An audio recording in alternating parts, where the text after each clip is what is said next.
Hello everyone, so welcome back to my channel. Right, तो आज मैं आपको बताने वाली हूँ द लिविंग वर्ल्ड चैप्टर के बारे में। द लिविंग वर्ल्ड चैप्टर एक बहुत ही इम्पॉर्टेंट चैप्टर है नीट पॉइंट ऑफ व्यू के लिए। द लिविंग वर्ल्ड चैप्टर आपका क्लास 11th का फर्स्ट चैप्टर है अकॉर्डिंग टू NCERT एंड इसमें से बहुत ईजी क्वेश्चंस आते हैं, स्कोरिंग होता है। राइट, तो हम शुरू करते हैं द लिविंग वर्ल्ड चैप्टर से।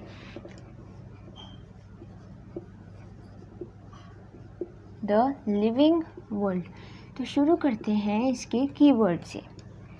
कीवर्ड्स क्या होते हैं? कीवर्ड्स के लिए आपको उसका रूट देखना होता है।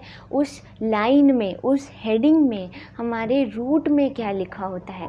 रूट का मतलब, अगर आप उस हेडिंग का बेसिक मतलब जान लेंगे तो आपको उसका मतलब समझ आ जाएगा।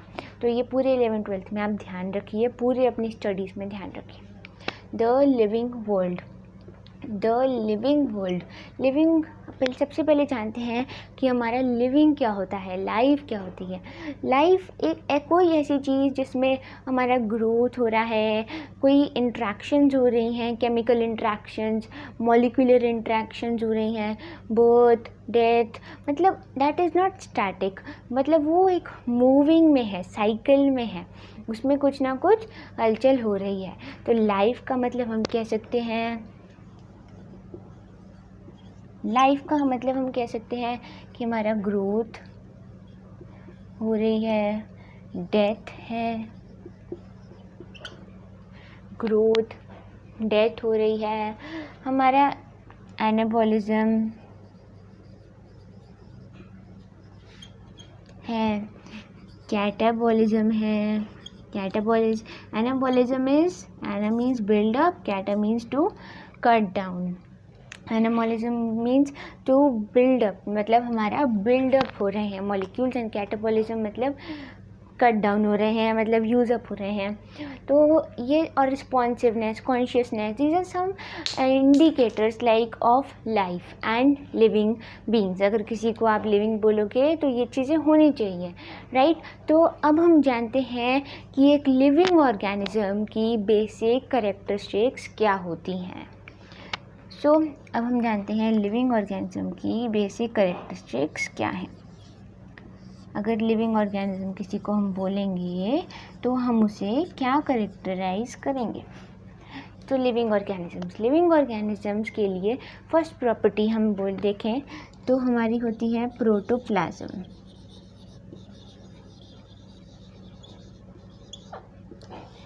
प्रोटोप्लाज्म सबने 9th में पढ़ा होगा या 10th में पढ़ा होगा कि सेल का एक प्रोटोप्लाज्म होता है। प्रोटोप्लाज्म जहाँ भी आएगा मतलब वो लाइफ को इंडिकेट कर रहा है, लिविंग को इंडिकेट कर रहा है। राइट, तो प्रोटोप्लाज्म एक बेसिक हमारा करेक्टर है। I am not saying these are the defining characteristics, but हम पहले बेसिक करेक्टर को देखते हैं, क्या किस चीज़ को होएगा वहाँ पर, तो हम उसको लिविंग बोलेंगे। राइट, तो प्रोटोप्लाज्म हम बोल सकते हैं कि एक लिविंग को डिफाइन कर रहा है, लिविंग को इंडिकेट कर रहा है। फिर आता है हमारे पास सेल्यूलर ऑर्गेनाइजेशन। सेल्यूलर ऑर्गेनाइजेशन आपने सुना होगा कि सेल्स बनते हैं, फिर टिश्यूज़ बनते हैं, फिर ऑर्गन्स बनती हैं, देन ऑर्गन सिस्टम बनता है। तो सेल्यूलर ऑर्गेनाइजेशन में वो एक बेसिक यूनिट है, सेल से भी नीचे एटॉमिक, सब एटॉमिक ये भी होता है, बट एक सेल बेसिक यूनिट है कि अगर एक सेल तो होना चाहिए जी, कि अगर हमें कोई ऑर्गेनिज्म बनाना है, कोई लाइफ को एग्जिस्ट करना है, तो एक सेल्यूलर ऑर्गेनाइजेशन बेसिक यूनिट है। ठीक है, तो I hope these 2 points are very clear to you. अब थर्ड पॉइंट हमारे पास आता है कॉन्शियसनेस। आप ये नोट कीजिए, I will be right back. So अब नेक्स्ट हमारे पास टॉपिक है इसमें होम्योस्टैसिस।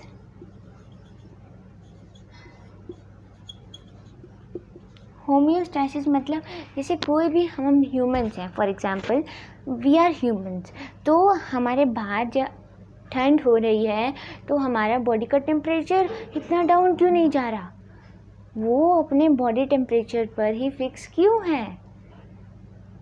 Very strange, right? तो इसका होम्योस्टैसिस रीज़न है। होम्योस्टैसिस मतलब किसी भी कंडीशन में अपने बॉडी टेम्परेचर को रेगुलेट करने की ability.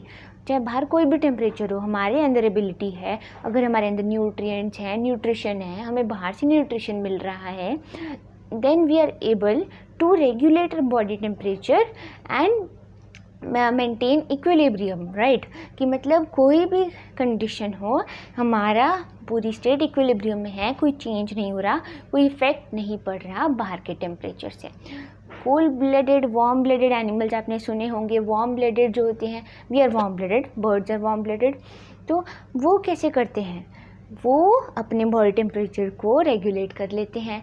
Like cold blooded reptiles, वो अपने बॉडी टेम्परेचर को रेगुलेट नहीं कर पाते, तो वो जैसे बाहर टेम्परेचर वैसा का अंदर ब्लड का टेम्परेचर हो जाता है। जैसे अगर बाहर 17 डिग्री सेल्सियस है तो अंदर ब्लड भी 17 डिग्री सेल्सियस कोल्ड हो जाएगा। तो नेक्स्ट हमारे पास आता है catabolism and anabolism. Catabolism and anabolism, मैंने आपको पहले भी बताया कि कैटाबॉलिज्म, कैटा का मतलब होता है ब्रेक डाउन और एना का मतलब होता है बिल्ड अप।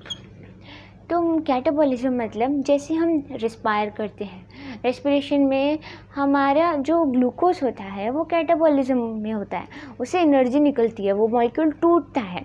एनाबॉलिज्म में बिल्डअप होता है, फोटोसिंथेसिस होता है ना, तो फोटोसिंथेसिस में हम प्रोडक्ट बना रहे हैं, राइट? एनर्जी से प्रोडक्ट बना रहे हैं, तो दैट इज़ एनाबॉलिज्म।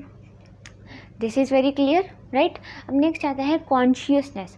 कॉन्शियसनेस, अगर आपको किसी ने मारा, राइट, तो आप इतने कॉन्शियस हो कि आपको पता है आपको किसने मारा, क्यों मारा, and if needed I will respond.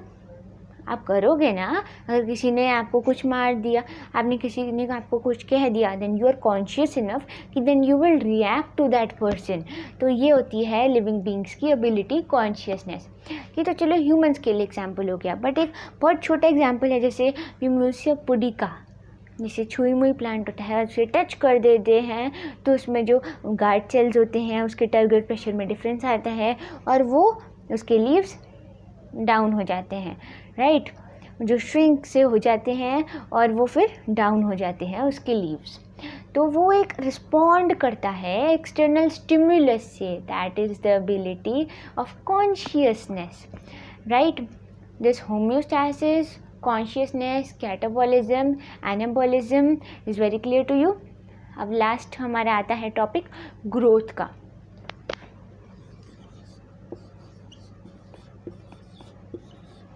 Okay, growth एक डिफाइनिंग नहीं है, क्योंकि सैंड ड्यून्स है, पहाड़ हैं, वो भी ग्रो कर रहे हैं, है ना? And living beings, plants, humans, वो भी ग्रो कर रहे हैं। तो अगर ग्रोथ एक डिफाइनिंग में डाल दिया बहुत प्रॉब्लम हो जाएगी। तो growth is not a defining character, तो ग्रोथ हमारा डिफाइनिंग नहीं है। तो ग्रोथ में क्या होता है, आप ग्रो कर रहे हैं साल बाय साल, minute by minute, second second में आप ग्रो कर रहे हैं। आपकी एज में ग्रोथ आ रहा है, आपके बॉडी में ग्रोथ आ रहा है, प्लांट्स की हाइट बढ़ती है। This is all under the topic growth. तो ये भी एक लिविंग बींग्स का करेक्टर है, राइट? तो ये सारे हमारे करेक्टर्स थे लिविंग ऑर्गेनिजम्स के। These are not the defining characters once again. Okay, one more character I want to tell you, that is reproduction. That is also a character of living organisms only, right? Defining नहीं बोल सकते, क्योंकि जैसे mule होता है, हमारे हनी बीज में कुछ होती हैं, those cannot reproduce but they are living.